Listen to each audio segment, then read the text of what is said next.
back, everybody. We're going to get started with the last session.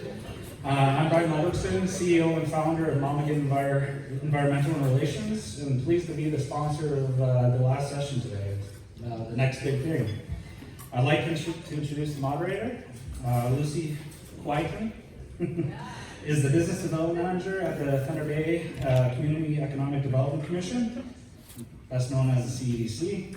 With over 15 years working in the natural resource sector prior to the CEDC, Lucy was a Northern Development Advisor with the Ministry of Northern Development and Mines, the MNDM. As the Thunder Bay area lead for forestry, mining, and agriculture sectors. At MNDM, Lucy led the pilot program of the Ontario Junior Prospector Exploration Assistant Program successfully, which was the catalyst for the launch of the permanent Ontario Junior Exploration Program. Previously, Lucy was a scientific research and experimental development consultant.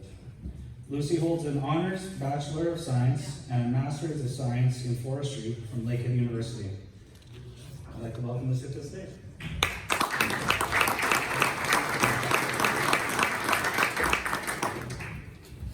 Hello everyone, and thank you so much for joining us today, as Brian mentioned. And if you can't tell by my blue blazer, I'm Lucy Whiten with the CDC, and I'm honored to be here today moderating this panel. As many of you know, Thunder Bay stands out as a key regional exploration hub, boasting a thriving mining industry featuring 9 active mines and over 15 major exploration projects. This robust sector is also supported by a network of over 400 local mine supply and service companies. Recent discoveries have ignited heightened interest in the exploration and mining sectors across Northwestern Ontario, leading to intensive activities in gold, palladium, and lithium extraction. This session will explore developments in the mining industry that will be vital to the sustainable success of our region. The panel is going to run a little bit differently. We're going to have each panelist come up to the podium, introduce themselves, and speak about their projects, and then we'll follow up with our Q&A session. So understanding that we're on a tight timeline today, I'm going to jump right into things and introduce our first speaker. Nathan Sims, Vice President of Exploration at Green Technology Metals. Born and raised in Thunder Bay, Nathan is a professional geoscientist and has focused on mineral exploration in Ontario, Canada, and North America for 20 years. With Green Technology Metals, Nathan has led the ops team through discovery and resource development, and under his supervision, the company has quadrupled their lithium reserves in Ontario. Prior to joining GT1, Nathan worked with a variety of junior miners and explored for various commodities, including gold, copper, PGEs, lithium, and uranium, among others. Nathan is an active volunteer in the community, and he's currently spending his free time with the Current River Comets and Elk 82's hockey organizations. I also feel the hockey support, so that's great. Nathan is a graduate of Lakehead University with an HBSc in Geography and Geology, and as well as Sir Sanford Fleming in terms with a Geographic Information Systems Applications Specialist, and is a practicing member of the Professional Geoscientists of Ontario. So please join me in welcoming Nathan to the stage.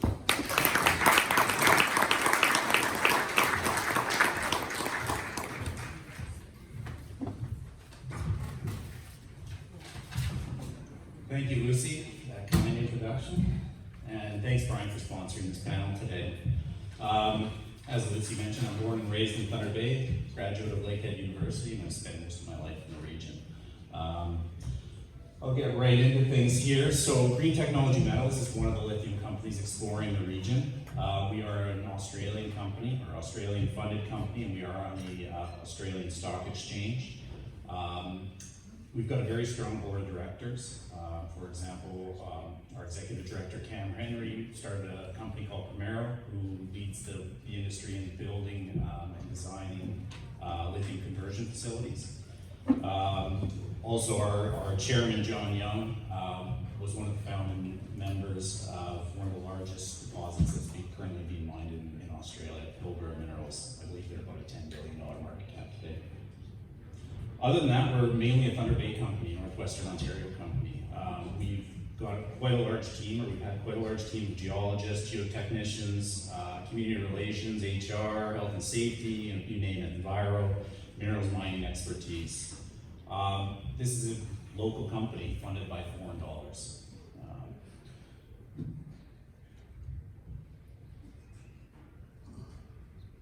There we go. So it wasn't by chance that these Aussies ended up in Ontario. This slide shows some of the financial reasons. There's lots of government support through grants. Obviously, we're one of the main critical minerals, so the government is actively trying to develop lithium resources in Ontario and Canada. We've got the auto manufacturers, we've got the battery manufacturers, soon to be a large plant in Southern Ontario, so they recognize the need to have a feed locally here in Ontario. And outside of China, the Australians lead the lithium market, and so they saw the opportunity here. We aim to be fully integrated in the lithium business. We hope to mine the ore, we hope to produce a concentrate, and we hope to produce a product here in Thunder Bay that will be sold directly to the battery market. And we have that expertise in our company. Besides money and finances, we also have the right rocks here in Ontario. So G21, sorry, and I'll say G21 every once in a while, that's our stock ticker that we refer to our company. We by no means have the largest projects, we're the first to admit that, but our projects are, we've done a good job with our environmental permitting and baselining. I'll get into the details of the project shortly, but we're located along existing infrastructure. So we can drive to both of our main sites any time of year, right along the road. And that's a big win for us. Our goal is to be the first to market. What else can I say there? We've got the support of some of these larger battery and auto manufacturers as well. We've actually already sold 25% of our ore that is still in the ground, still under trees and dirt, as an offtake agreement with LG Energy Solutions. We've also have another strategic partner in Lithium Americas Corp, who's developing a large mine in the States right now, and both of them are large shareholders of our company.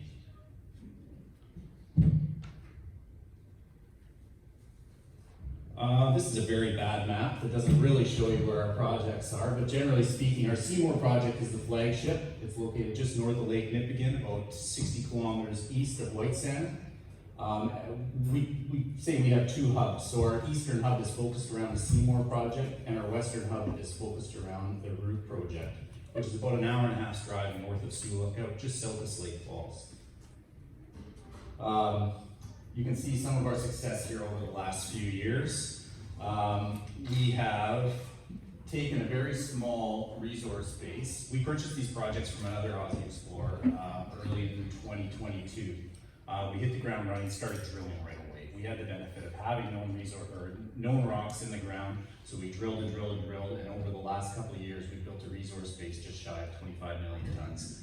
And most of that is indicated, which means we have a really good understanding of our rocks, and we've drilled to very tight spacing. The Root and Seymour projects are at different stages. Seymour environmental baseline was started by the previous operator, so we're approaching our fourth year enviro baseline, whereas Root is just starting off this year. The Seymour project has about 10 million ton has a 10 million ton resource.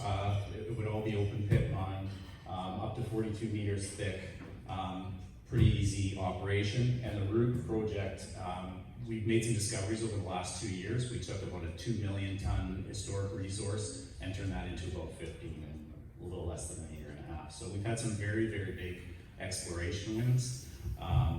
And we're excited to keep going. Actually, just before Christmas, we stopped our drill program at Root in the midst of a new discovery. So later this year, we'll get back to that site to expand on what we found there.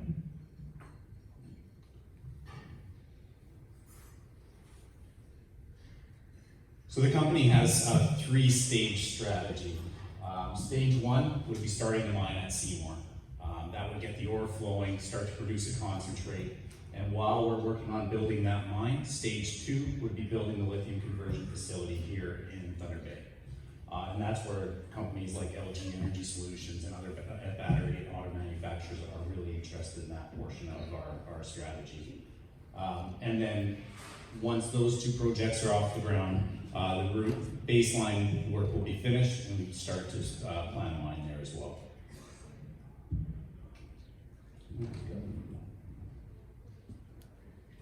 this is a good time to mention too. You often hear of hard rock mining versus clays and brines in the lithium space. So all our projects would be hard rock mining. We're targeting specific rocks, pegmatites. They're very, very common. The mineral spodumene that's in those pegmatites is not very common. So we're looking for a very specific mineral in those rocks. But otherwise, the mining process would basically be extracting that ore that's fairly benign, contains quartz, feldspar, and a bunch of other very common minerals, separating or concentrating that spodumene, and then trucking the spodumene here to Thunder Bay, where we go to the conversion facility. Conversion facility also can be called a hydroxide plant or a chemical factory, but that's where most of where the product would be tailored to the battery market.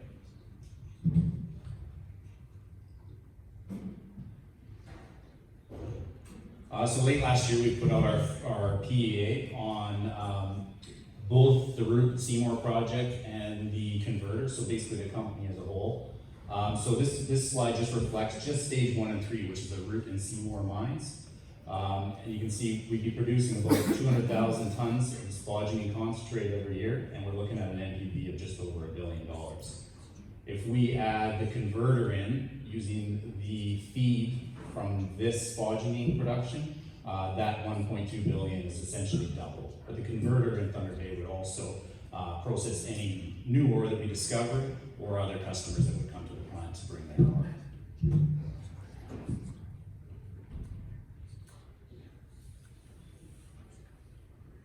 This slide reflects just the Seymour project. It's been taken from a different presentation, but we've raised about $70 million since mid-2022, and at least $50 million of that has been spent here in Thunder Bay in Northwestern Ontario. It's an incredible amount for an exploration phase. So we've done about 100,000 meters of drilling in over 2 years. We've had 4 drill rigs operating for most of those 24 months, and we've had some really good success. So that I think our cost per discovery is quite low. And so this gives you an idea of some of the opportunities. You know, they're fairly common opportunities that come with mining, but this would just be those opportunities for the Seymour mine alone. So up to 250 construction jobs and up to 150 long-term jobs available. So the Seymour project is quite small. We're looking at a 6 to 8 year project life. But again, we've only been around for 2 years. You saw what we did over the previous 2 years. We took 5 and turned it into 25 million tons. And so we expect discoveries over the next little while to add to that. So we expect the mine life to grow as we make discoveries.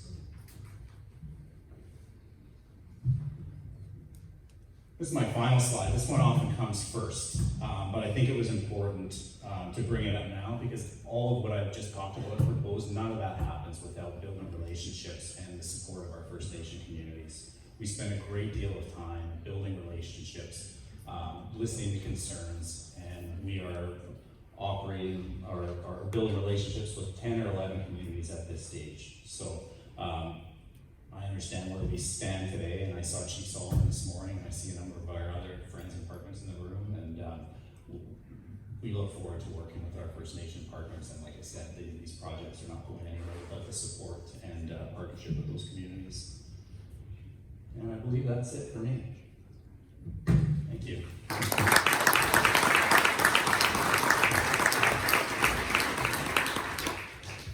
Thank you very much, Nathan, for the insight into your project and all the work Green Technology Metals is undertaking in the region. I'm happy to introduce our next speaker, Dan Berry of Greenstone Gold. Dan has over 38 years experience in various aspects of the supply chain, comprising purchasing, warehousing, contracts, and contractor management. Dan joined Greenstone Gold Mines in January 2022 as the supply chain superintendent for operations. Dan is very familiar with Thunder Bay as he was born in Fort William and is a graduate of Confederation College's business program. So please welcome Dan to present.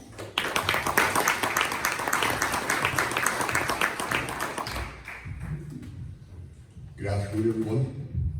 It's a pleasure to be here. I know everybody was probably looking forward to Eric Lamontagne being here today, but due to a conflict in schedule, I got nominated. So, that being said, I am going to run through this. It looks like I'm doing a little bit of reading. I did not have a ton of prep time with these slides, so bear with me. And I promise I will try and keep it.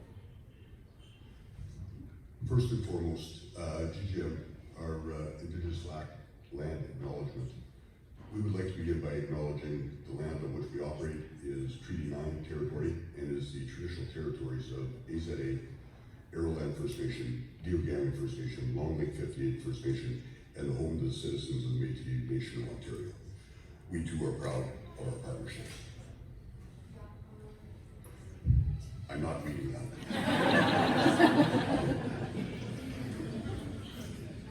There is a current slide that was taken in about a month ago of site. The highlights on there are shows the buildings and the infrastructure. We are currently trending about 96% complete. Right in the middle of pre and wet commissioning is underway. The power plant is successfully started in August. We have a cogen natural gas, which is the pipeline has been completed as well, and was switched to the grid in Q4 of 23. That was a major milestone. Process plant is 96% complete. Hydrostatic testing of leach tanks is underway. Pre and wet commissioning, as previously mentioned. Tailings, TMF initial dam construction completed. Buttress is 99% complete and engineering is signed off and ready to go. Again, another huge milestone. The additional infrastructure is pretty self-explanatory for operational readiness. Realignment of the Highway 11, 4.7 kilometers. I don't know if anybody has recently traveled out, but the new road turned out really, really well, and it's now usable and being accessed. Relocation of the NTO yard, control yard, happening in Q1 of 23. I don't know if everybody could see the photos at the bottom, but there was some photos of, where we're at. Q4 of 23 for key milestones. Mechanical piping, electrical installation completed. Commenced process plant wet commissioning. Tailings storage facility available for use, and pre-production ore of 800,000 tons stockpiled for startup. H1 of this year, hot commissioning with ore with reagents and system, first gold ore, mining at 145 tons a day, 1,000 tons a day, and ore stockpile at 2 million tons. Some more pictures of where we're at. Pre-production mining. This is the kind of the exciting slide that I can show you today. The mine pre-production activities continue. Ramp up and plan has been operating 24/7 since Q4 22, with 13.6 million tons of material moved to date. Priority continues to be the supply and waste rock for the construction group activities, with 5 kilometers of road made to the TMF. Localizing the watering in the pit has not been necessary. Shaft and watering has provided excellent pit drainage, so we've not had any watering issues. Pre-split blasting can be started on September 25th, creating better rock stability and safer work environment. Mining activities are underway and we're full steam ahead. The equipment, which is of, and I get asked this question fairly regular, right at the moment, ready to work at the end of 23. We had 14 793 trucks. We had 2 PC-5500 shovels, 1 LT-1850 lateral loader, 3 of the 6 drills, pit viper drills that we are going to have, 4 of the dozers, and 3 of the graders. We will have a total of 31 trucks when we're done, 4 shovels, got 1 loader, 6 drills, and 2 more dozers to come. So there's still a bunch of activity for 24 in assemblies and the like.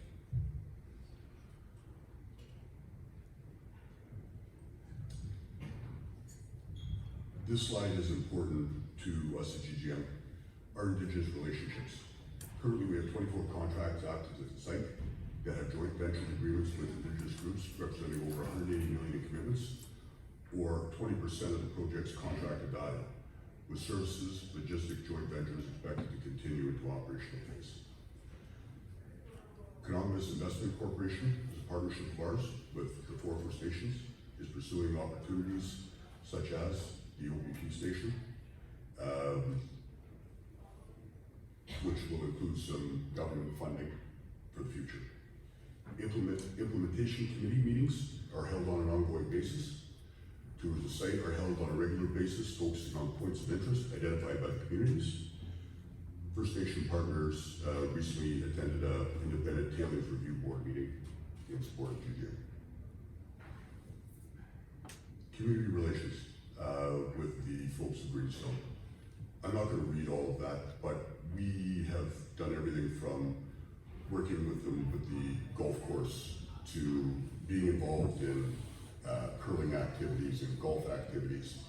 We're also very structured when we're having our committee meetings with the community to see what other needs we can offer to help to support them while they support us. That slide is simple. One of those life of mine workforce. We got a peak of somewhere between 550 and 600 folks, but that's the projection out to 2039.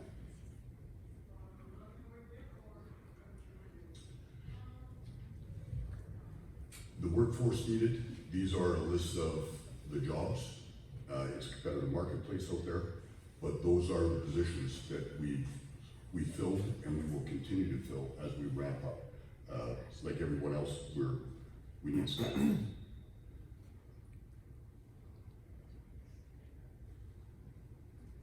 On behalf of Greenstone Gold Mines, I'd like to thank everybody for attending today. Our thanks to everybody for coming and listening. Thank you.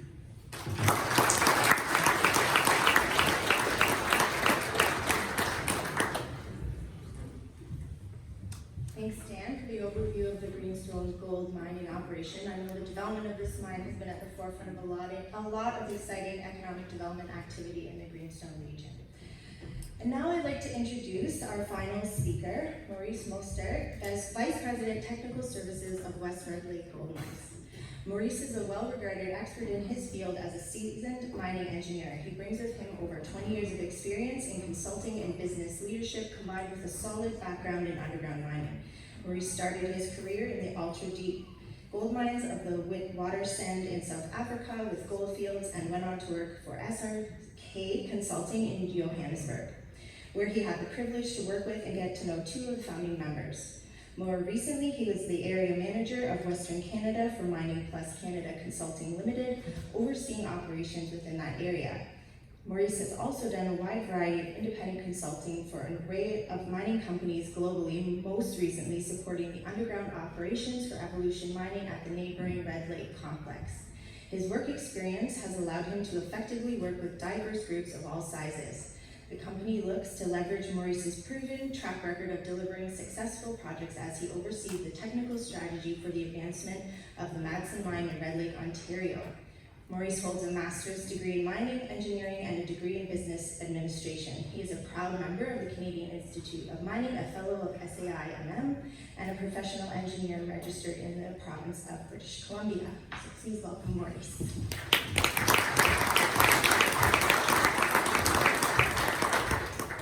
Thank you very much for that. I see the business development team has got all out in introduction, so I'm not going to waste too much time.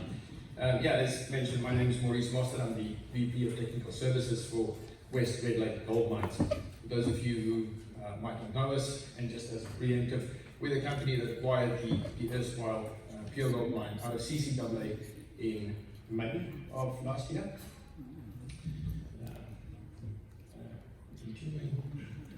There we go. And I would like to start off with our vision for the area. Our goal is to continue to build high-grade resources in what we see as one of the prolific mining camps in Canada. The gentleman that you see there is Frank Juster, who is essentially, he is our major shareholder and essentially the driving force behind West Red Lake at this time.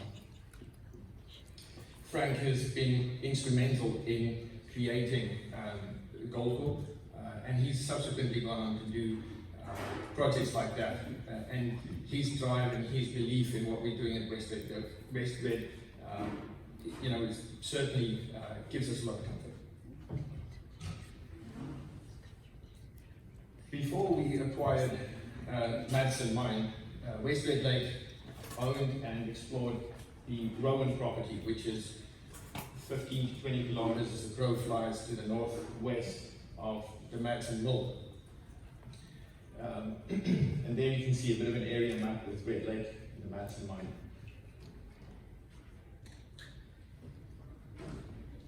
So in May of 2023, West Red Lake had the opportunity to acquire the Madison property. And for the princely sum, cash sum of $6.5 million, we acquired a fully permitted, debt-free Madison gold mine in what we believe is one of the richest greenstone belts in Canada, if not the world. There is a brand new 800-ton-a-day mill. There's an underground mine. For a mining engineer, this is like a kid in a candy shop. There's not just a shaft, there's a shaft and 2 declines. And the shaft goes all the way down to almost 1,300 meters, allowing us, when everything is ready, easy access. We have a fully permitted tailings facility and a water treatment plant that is humming along as we speak.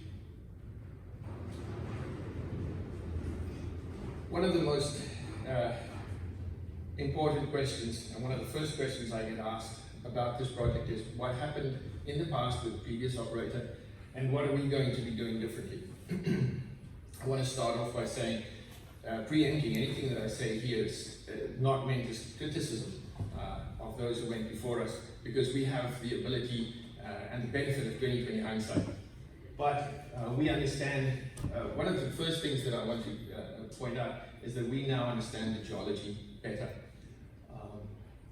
Like I said, we have the benefit of 20/20 hindsight. We have a lot of the geologists, engineers and people from the previous owner who stayed on board, and there's a new interpretation of the geology, which means that gives us a lot of comfort going forward. The previous operator struggled with project financing. They had to make a couple of promises as part of their debt covenants. One of those was to pour first gold by December 31 of 2020, and so they rushed ahead to cover those debt covenants. West Red Lake has a mature and a patient investor base, and what I mean by mature is these guys know mining, they understand it. And when we sat down with them initially after the first due diligence visit, we said, look, it's going to take us 18 to 24 months before we break the first stope, and nobody batted an eyelid. And that bodes well for the future. And certainly as we speak to more and more investors, and more people like you in the economy, in the community, there's a lot of comfort from everybody knowing that we want to do the right things right and take our time. There was a lot of deferral of capital, and that speaks to the previous point as well. The previous operator wanted to defer a lot of capital and push that into operating costs.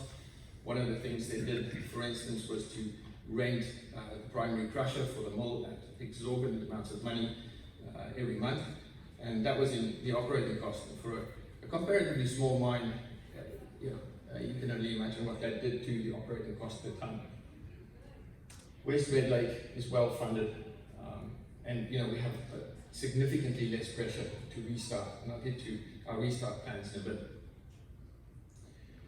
And then there was operational challenges. Now this is mining, I'm not going to say that we won't have operational challenges, but we do have the time to research and explore different technologies and improve technologies, and have the time to apply those.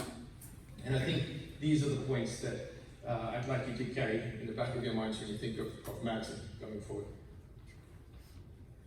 The path forward for us, we want to de-risk the resource, and that work is ongoing. Now, again, I'm not going to read through all of these points. The important thing to remember is all of the work that's going on at the moment underground is development to the drill pads. We only want to set the rigs up for success. No gold will be mined, no stopes will be broken in the foreseeable future.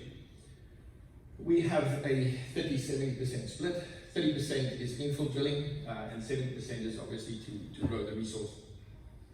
The good news here is that the models that the geologists are building are actually correlating with the underground drilling. So that brings me as an engineer a lot of comfort. We are in the process of doing the restart planning. We had to draw a line in the sand and say, we're aiming for the first stope to be broken in June of 2025. That's when we want the first stope on the ground. That will probably take the form of a pre-production mining or a bulk sample, because we still need to work out the recipes in the mold, etc. But for that June 2025 start date, we need to acquire a crusher, we need to build a camp, we need to increase the size of the mine dry, etc. So that work is ongoing at the moment.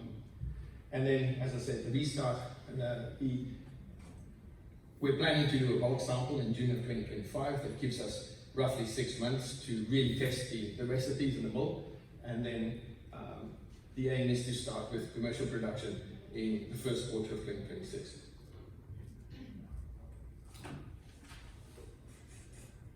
How are we going to do that? The next steps, we started by having a look at the costs on site and trying to start with a clean slate as much as possible.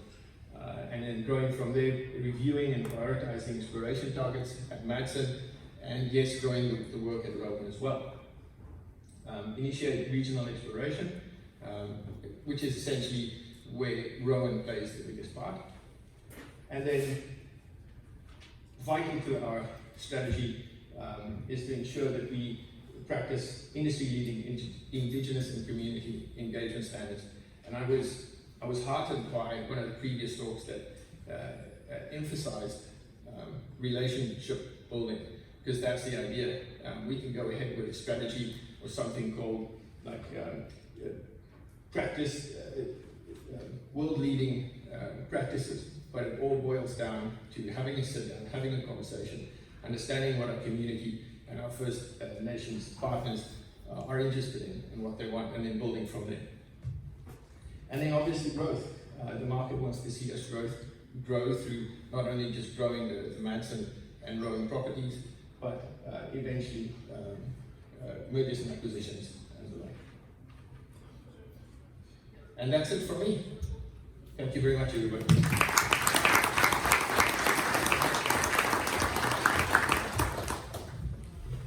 Thanks, Maurice, for the presentation on West Red Lake Gold Mines, and it's exciting to hear about the project and the potential for Red Lake.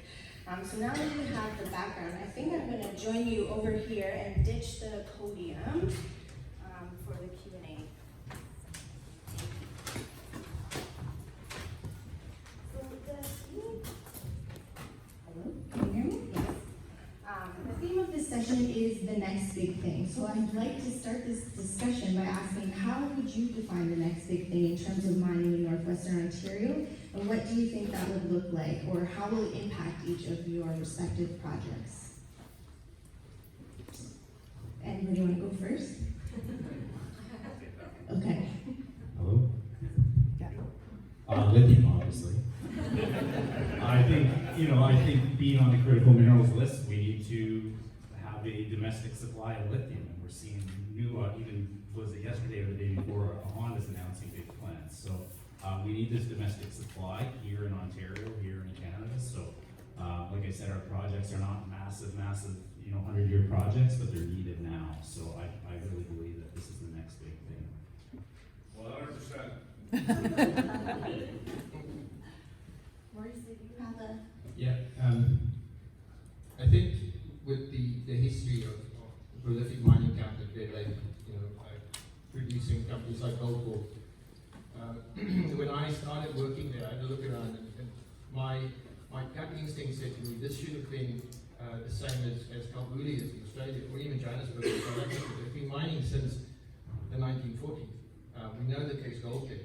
We know that there's local labor there, people who are second or third generation mining people. And I think building the next big gold camp, really making a run of it, that's the spot to watch. Dan, I think you might agree there. Did you want to add a few words? Yeah, I will. Can you hear me? Yeah. Okay. It's exciting times. just at our place, Greenstone's success. It's the success of everyone around us, from your operations to your continued success in Red Lake, and the synergies that all companies can find with partnerships with suppliers and others, one of those throughout the community. So again, it's everybody's success. Thank you very much. We can't talk about the next big thing without considering what has happened previously. Can each of you touch upon some of the challenges you faced in this past year and what opportunities you see in 2024? Dan, I'm going to pick on you to go first this time. They gave me talking points. Community relations said, make sure you follow the script. Question for me. Absolutely. Just looking to touch upon some of the challenges from this past year and then some of the opportunities you see going forward. Struggles in trying to find staffing. One of those is one. You know, people have always been, the world has always said people are its biggest asset. Trying to find the human resource, right? One of those is, and especially that is from a local standpoint within Greenstone to come join us at our operation, and from a regional basis. And I know the contractors and the others have had the same kind of struggles. So working continually towards improving that, that's probably been one of the bigger challenges. I think I can echo that one too. I think in our first year of operation, we had a lot of trouble finding enough people. We came out very quick and we're trying to achieve some very lofty goals.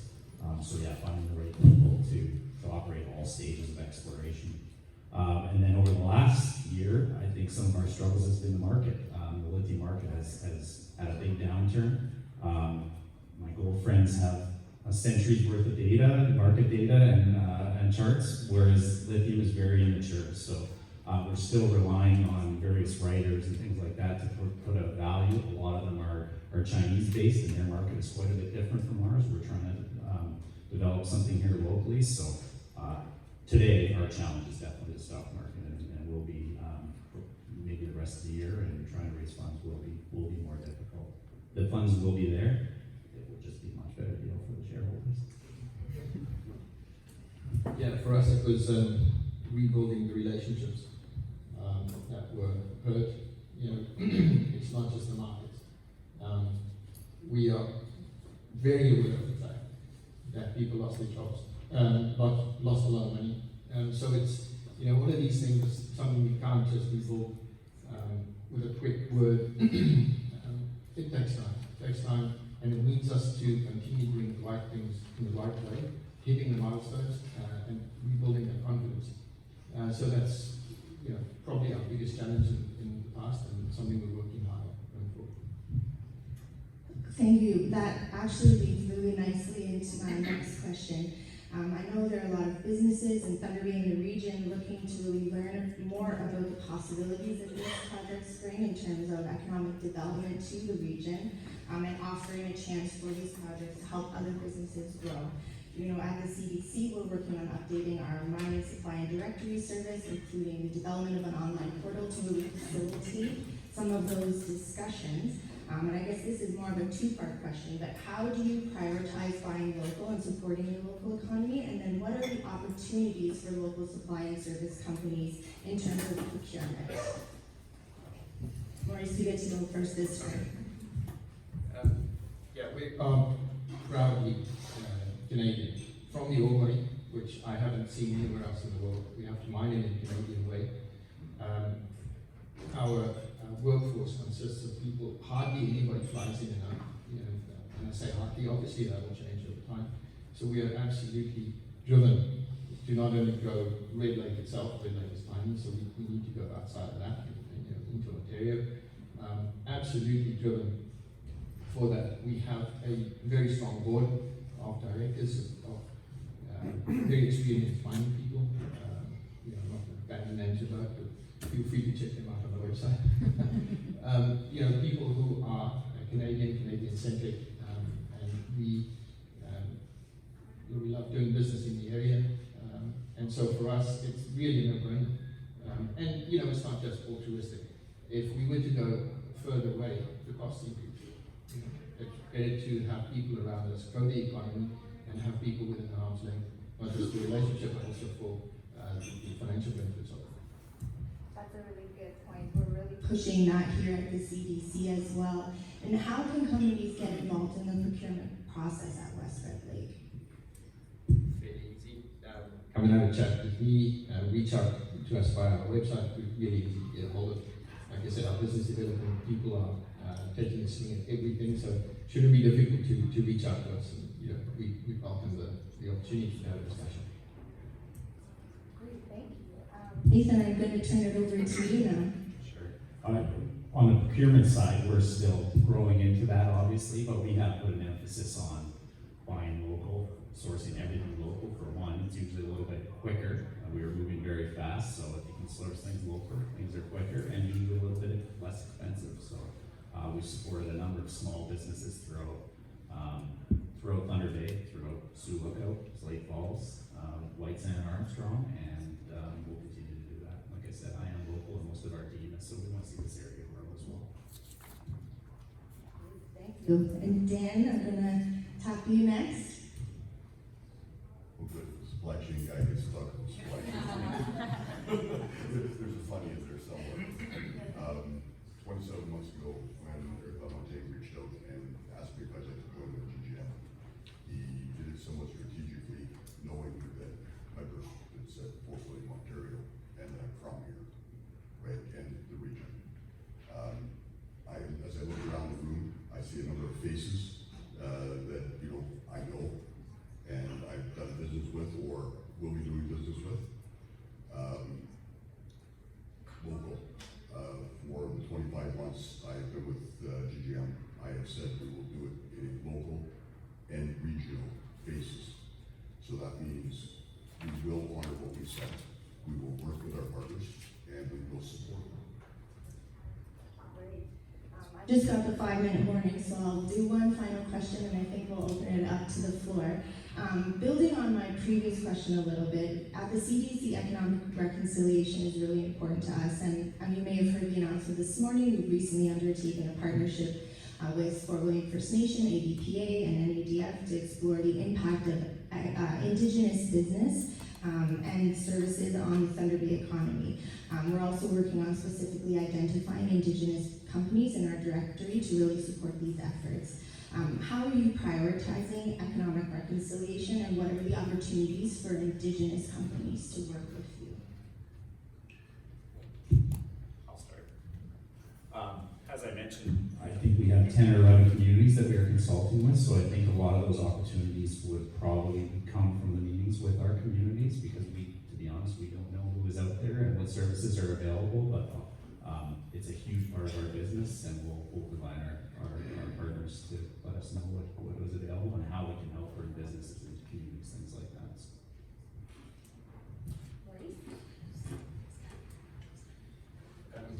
Yeah, so in Red Lake, the recent forming of the Shared Spirits group has made it a lot easier for us, as a previous speaker said, because it's one point of contact for us, and there is a strong level of trust, I think, in the community with Shared Spirits. We are obviously building and working every day to maintain that level of trust.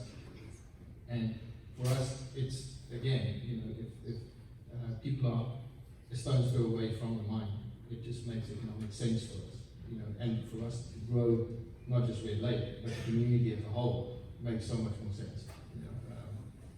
It'd be nice to see a Costco in Red Lake one day, and and that would require growth, and we can't leave any part of the community behind. So. Okay, Dan, I'll throw it to you, and then we'll open up the floor for questions. I'm going to read this part of it because I certainly do not want to forget any of our partners, but AFM, AZA, GFM, LLFM, and MNO as our partners participate in our supply chain. Fuel, aggregates, camp operations, security, and various other opportunities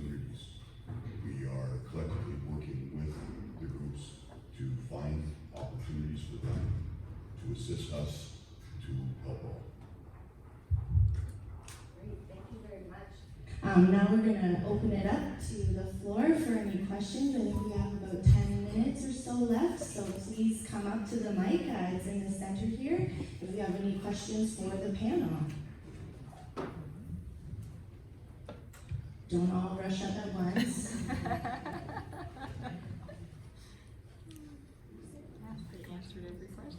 Okay, well, I'm lucky for you guys. I have a couple more questions that I can bridge here, just to keep it. No? Okay. Well, this one is a little easier one, but part of the next big thing is always new R&D work, advancements in technology. Can you maybe touch on some of the new trends or technologies you're utilizing to bring on the next big thing? Maurice, you want to start? Like I alluded to, I think there's a couple of technologies that we can apply. Certainly not new in the mining industry, but hopefully things that we can bring to Red Lake. The driving force, number one, is safety, and after that, closely second to that is obviously economics. We've partnered with a company that has a new type of explosives and emulsion, a variable density sort of emulsion, and it's still classified as an explosive when you transport it in Canada. The rest of the world, it's not, and it only becomes an explosive once it mixes in the lines just before it goes into the hole. That makes our lives a lot easier. There's a lot of regulations to be handled before that. But in terms of the technical stuff, it makes blasting easier, it makes perimeter holes easier to control, up holes when you do stopes, the boring technical stuff. What we have found is that with so many other businesses in the region, they're crying out for people, good people, so that's one of the hassles that we have at the moment. They send somebody out and within 2 weeks our guys are as experienced as their operators. So, absolutely something new to reach out to. One more thing, I guess 10 seconds or so.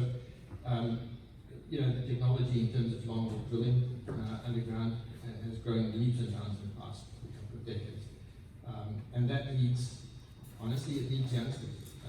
Guys that play joysticks and PS2 and, PS5, I'm sorry, those sort of things. Because they've got better control and they understand it a lot better. And those are the kind of people that we want. And as a previous speaker alluded to as well, we want that new blood in the mining industry, because that's going to be what goes us into the future. Go on you next. Environmental stewardship with GGM has been something we've tried to attain.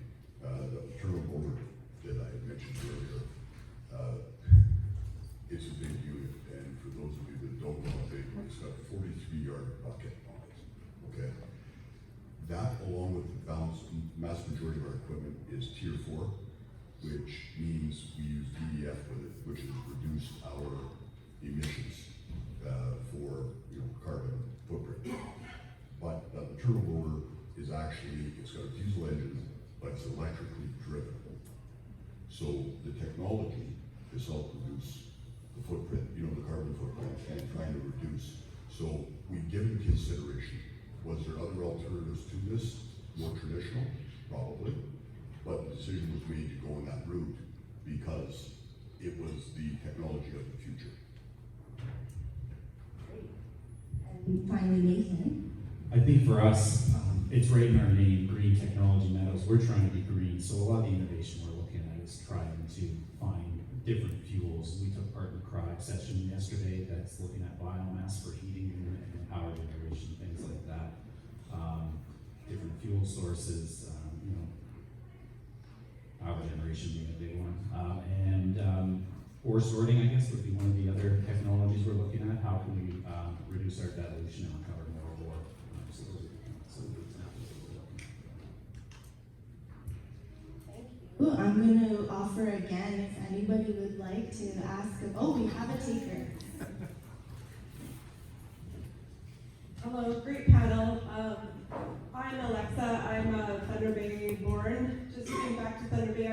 on for 12 years. I'm very excited to see the progress in the mining industry. I'm a CIM member too, love that community. I guess I heard you guys say that your biggest hurdle was resources. But coming back to Thunder Bay, 12 years, I haven't seen much progress on infrastructure. Nathan, you're mining up north of Armstrong. I gather you're going to truck that lithium down the highway 527. Greenstone, you guys had a power issue. There wasn't enough utilities.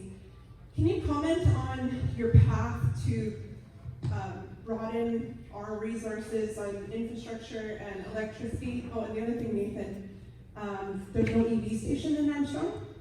We're going to have to talk about that one. And what your plans are to, and that is my opinion, the biggest hurdle in mining in Northwestern Ontario. Thank you, yeah. So I just mentioned looking at alternative fuels and things like that, so that not only would there be ore trucks on Highway 527, but fuel trucks and supply trucks, so the more we can reduce traffic there. So we are in the midst of traffic studies and seeing what can be done to upgrade or reduce traffic on those roads. Part of our studies is do we allow people to drive to site? Do we make it, even though it's very close, do we make it a fly-in camp? Things like that to reduce the load on that highway, which does have loads halfway for quite a long period. So we are studying that for sure. And an EV station in White Sand Armstrong would be one of the first things we install, I'm sure.